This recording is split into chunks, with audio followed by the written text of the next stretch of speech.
Good morning, everyone, and welcome back to MODUS Sports as we preview day 3 of week 4 of the MODUS Live League of Darts. Mace, first of all, what a session that was yesterday afternoon. Well, yesterday afternoon and last night, wasn't it? It was just an unbelievable day of darts. The only one that really struggled for me was Jose Justicia, but we've seen it in previous weeks. I mean, we are into our 4th week of doing this, so we're getting used to how the players almost ease themselves in, and I'm sure over the next couple of days we'll see some decent stuff of him. But yeah, all the lads yesterday afternoon did themselves proud. We tipped up in the morning. We felt that the winner was going to come from the opening game of the daily league, and so be it. It came down to Aaron Monk, didn't it? Final game, just had to win and was going to win on leg difference over Richie Edhouse, who led all day. I say we saw some moments of brilliance from Aaron yesterday, didn't we? That consistently he's arguably been the best performer over the last 2 weeks in the afternoon session. Yeah, I want to see him on the night session. I like to, it's. I don't think it's any secret that a lot of people think that the better players or slightly better players are on the night session, and it lived up to that last night. My goodness, I wouldn't want to be on the end of some of David Evans and Carl McKinstry's stuff. And Fallon, yet again, we discussed her yesterday morning, and she continues to prove us right. I mean, she threw some absolutely insane stuff last night, but today it's going to be exactly the same. Someone else that impressed me yesterday was young Jared Cole, a real prospect. Looking at him, I think. Yeah, I think he. Sorry, mate, I'm absolutely soaked. Just come off a bike ride. Yeah, he's. The first week I seen him and I did some commentary on him and then spoke to him in between the matches. For those that don't know, we're all linked up using some software, so we do get a chance to just have a bit of fun with all the players. The players can talk to each other, and he comes across as a really nice, level-headed lad, and he's a serious talent. I mean, he's still a young man. Or a young lad, if you like. So, and I think this will do him a world of good. I think playing in this company day after day after day. This is the kind of practice I used to do. 400 or 500 miles a week to get, whether it be travelling from Bristol up to Stoke to practice with Phill, and then over to Swindon and practice with Bob Anderson. Yeah, I mean they're getting it all at home, and it's great. It's a great experience, and they're learning a lot about themselves as well. First game up again this afternoon. The fixture list has thrown up a real treat. Richie Edhouse, yesterday's runner-up against Justin Smith, coming back in today after a day off, and he really impressed me on day number 1.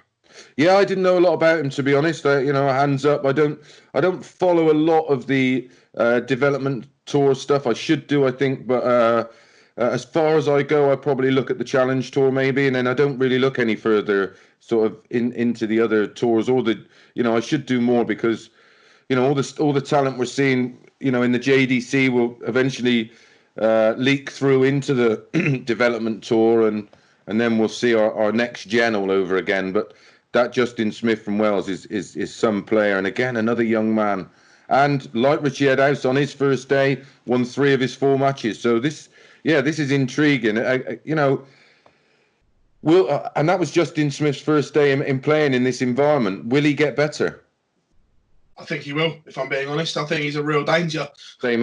Absolutely same as, mate. Yeah, I think he's going to relish the opportunity. He'd probably watched a bit of the darts yesterday and sort of just ticked over, maybe had, half hour every couple of hours just to keep the elbow going. And I think he'll come back a little bit dangerous today. And of course, no Aaron Monk today. It's his rest day. So he's out of the equation because he is the big danger. Obviously, he's proven, hit a 9-darter last week, won the daily league tables. I'm looking forward to today because I think it's with Aaron out, I think it's a lot more of a level playing field.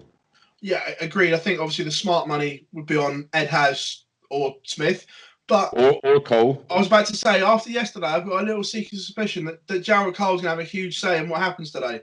Well, and Keelan yesterday, to be honest, he got better from day one. I think he looked a lot more solid under pressure. You can still sense he's trying a little bit too hard. He's trying, because he is getting opportunities, but he just can't put those opportunities away sometimes. Where he is just, he's just trying so hard. And again, these guys are inexperienced at this level. They say, oh, it's only a stream, but in deep down, people are watching you, friends, family. you know, and you know, it's out there forever. It's on YouTube. It's on dartshop.tv. It's going to stay there. So you want to perform well. So it comes with added pressure. And again, as we've seen over the last month, players, even players way more experienced than the group we have here today, have improved day on day.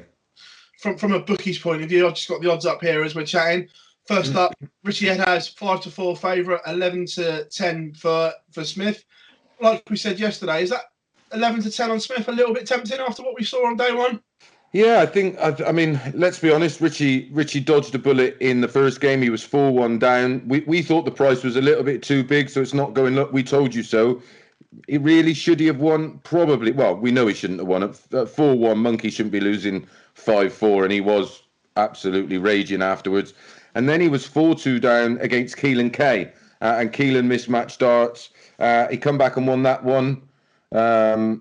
And who got him in the last match? I'm trying to think who beat him to stop him winning 4 from 4. I'll just check. It was Jared Cole, 5-2. Jared Cole 5-2, and it was a convincing 5-2, wasn't it? It wasn't, you know, he really did outperform him. So, I wouldn't mind taking Richie Edhouse on at that price for Justin Smith, 11-10. I quite like that. Second game as well, an intriguing one. Jose against Jared, 11-8. Jose, 8-13 for Jared Cole. I think that's backable because he's not too far odds on there for me. No, I don't either. And listen, we can only go on what we've seen so far.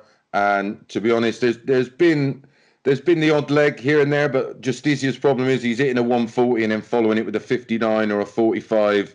And again, he's a bit guilty of what Keelan Kay was doing on day one, just trying that little bit too hard. I'd have that 8-13 all day long on Jared Cole. For me, it is the one that I really like of the day right now. Yeah. And it's Ed House against Justicia. Obviously, Ed House is the favourite with the bookies, but 8-15, that's not ridiculous for me. I don't like backing odds on too much, but at 8-15, I think that is more than takeable. Well, yeah, if you stick him in with Jared Cole against Justicia in a double, and maybe look for, I mean, the other matches there could be easily avoided. I'd stick them in a double and probably put Keelan in there to beat Justicia, because I think as the day goes on, Keelan gets better. He gets used, he gets more and more comfortable as the day gets on. And I wouldn't, I think it's going to be a tough day for Justicia, and I think he could go all day without a win. Well, Mace, we've told everyone where your 20p's worth. Do you see a major surprise before we go today, or do you think that it's a shootout between the three we've just said, with Keelan sitting in the middle? Yeah, absolutely. Yeah, I can't see it any other way. Could I pick a winner? I wouldn't mind having a punt on Cole today. I'm like you. I sense there's a big day in him, and it could be today. If it's not today, it could be tomorrow. But of course, the Mad Monk's back tomorrow and for the rest of the week, and he's a handful for all these guys. But it's going to be an interesting day. I'm looking forward to it. We're back on at 11 a.m. Of course on YouTube, but as we recommend, watch all the action on dartshop.tv. It's a much more enjoyable experience, and I'll catch you at 11 a.m. Phil. Certainly will, Mace. We'll let you go and do your prep, because we know the ultimate professional as always. Thanks for joining us here at MODUS Sports. And like you say, just under 2 hours to kick off, everyone. So make sure you're sat ready to watch.